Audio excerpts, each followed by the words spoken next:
Good morning class.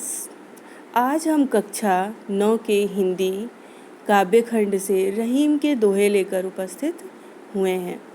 देखिए, रहीम दास जी अपने दोहे में हर एक दोहे से हमें एक संदेश देना चाहते हैं। किस तरह का संदेश देते हैं, आइए हम देखते हैं। पहला दोहा है कि रहीमन धागा प्रेम का, मत तोड़ो चटकाए, टूटे से फिर ना मिले, मिलाए तो गांठ पड़ जाए। रहीमदास जी कहते हैं कि इस प्रेम रूपी धागे को यानी आपसी संबंध को इस तरह से मत बिगाड़िए, मत तोड़िए, ऐसे ही मत तोड़ दीजिए, चटका करके मत तोड़ दीजिए। यानी कुल कहने का अर्थ ये कि झटके में मत तोड़ दीजिए, बिना सोचे समझे मत तोड़िए, क्योंकि बाद में जब एक बार ये टूट जाता है तो पहले की भांति उस विश्वास पर उस रिश्ते को हम नहीं जोड़ पाते हैं। जुड़ भी जाए तो उसमें एक शंका और विश्वास पैदा हो जाता है। ठीक उसी प्रकार जिस प्रकार की एक धागे को तोड़ दें तो उसे जोड़ तो देते हैं, लेकिन जोड़ने के बाद उसमें एक गांठ पड़ जाती है।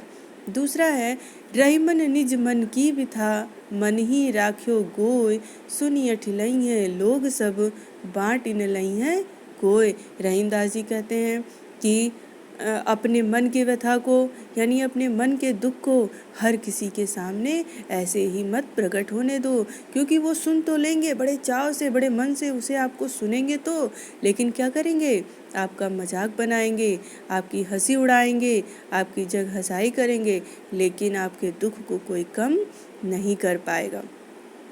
एक है साधे सब सदे, सब साधे सब जाए, रहीमन मूले सींचबो, फूले फले अघाय। रहीमदास जी कहते हैं कि जिस प्रकार एक पेड़ के यानी एक वृक्ष के जड़ में हम पानी देते हैं, एक पौधे के जड़ में पानी देते हैं, तो वो दिन प्रतिदिन वो फूलता है, बढ़ता ही जाता है, उसमें फूल लगते हैं, फल लगते हैं। यानी जड़ में पानी देने से उसकी सारी शाखाएं सचेत हो जाती हैं। ठीक उसी प्रकार यानी उनके कहने का मतलब, हम उसके मूल में, अगर मान लीजिए जो वृक्ष है, हम उसके ऊपर पत्तों में पानी दे तो क्या उस पौधे को लाभ मिलेगा? नहीं मिलेगा। तो वही वो कहते हैं कि आप इधर उधर चकाचौंध में मत भटकिए, आप उसके मूल में जाइए, उसके जड़ में जाइए, उसकी सच्चाई को पहचानिए, यानी अपने किसी एक को ही आराध्य बनाइए। इस दुनिया की चकाचौंध में इधर उधर मत भटकिए। चित्रकूट में रमि रहे रहीमन अवध नरेश, जा पर विपदा पड़त है सो आवत यह देश। रहीमदास जी चित्रकूट की महिमा का बखान करते हुए, चित्रकूट का वर्णन करते हुए कहते हैं कि जिस किसी पर विपत्ति आती है, जैसे अवध के नरेश श्री रामचंद्र पर वनवास के समय विपत्ति जब आई थी तो वो क्या किए थे, चित्रकूट में आकर के रहे थे। यानी चित्रकूट को उन्होंने कहा है कि यह एक बड़ा ही शांत प्रिय जगह है। यहाँ पर अगर किसी के पास कोई दुख है, कष्ट है, तो वो यहाँ पे शांति के लिए आए।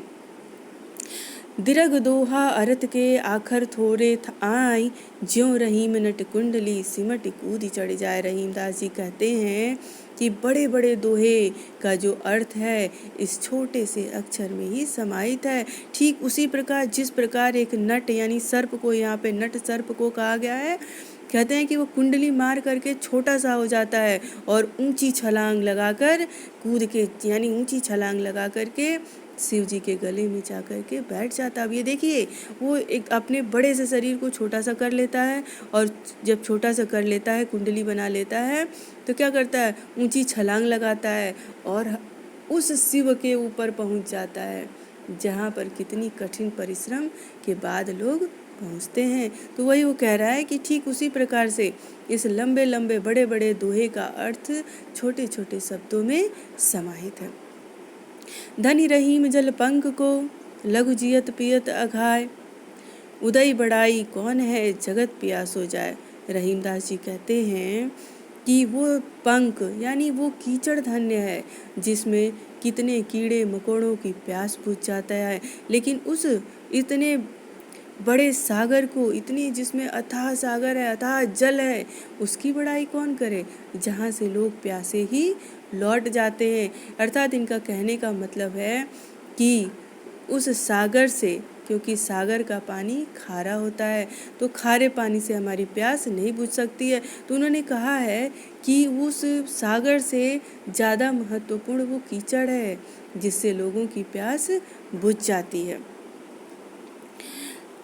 नाद रीझ तन देत मृग, नर धन हेत समेत, ते रहीम पशु से अधिक, रीझ है कछु ना देत। रहीम दास जी कहते हैं कि वो पशु मनुष्य से धन्य है, यानी मनुष्य से भी बड़ा है, जो मनुष्य के यानी शिकारी की ध्वनि को, मीठी ध्वनि देख करके रीझ जाता है, यानी खुश हो जाता है, मगन हो जाता है, और वो अपने शरीर तक को भी न्यौछावर कर देता है।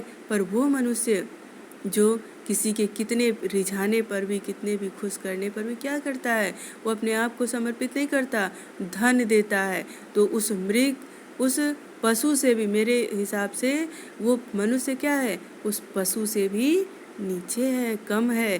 क्यों? क्योंकि पशु तो उस मनुष्य से अधिक है, क्योंकि उसके मधुर ध्वनि को सुन करके, खुश होकर के वो अपने आप को भी दान कर देता है। बिगड़ी बात बने नहीं, लाख करो किन कोय, रहीमन फाटे दूध को, मथे न माखन हो। रहीम दास जी कहते हैं कि हे संतों, कि एक बात, अगर कोई बात बिगड़ गई तो आप कितना भी जतन कर लीजिए, आपने अगर किसी को अपने से अपशब्द कहा है ना, कोई कटु वचन कह दिया है जिससे वो बात बिगड़ गई है, तो आपकी अगर गलती का एहसास भी हो जाए तो आप कितना भी जतन कर लीजिए, कुछ भी कर लीजिए, लेकिन आप उस बात को बना नहीं सकते हैं। बिगड़ गया तो बिगड़ गया। ठीक उसी प्रकार, जिस प्रकार एक फटे हुए दूध को हम चाहे कितना भी मथ ले, लेकिन उससे मक्खन नहीं निकाल सकते। अब तक के लिए इतना ही। धन्यवाद। शेष पार्ट हम वीडियो के अगले भाग में आपके सामने लेकर के हाजिर होंगे। तब तक के लिए धन्यवाद।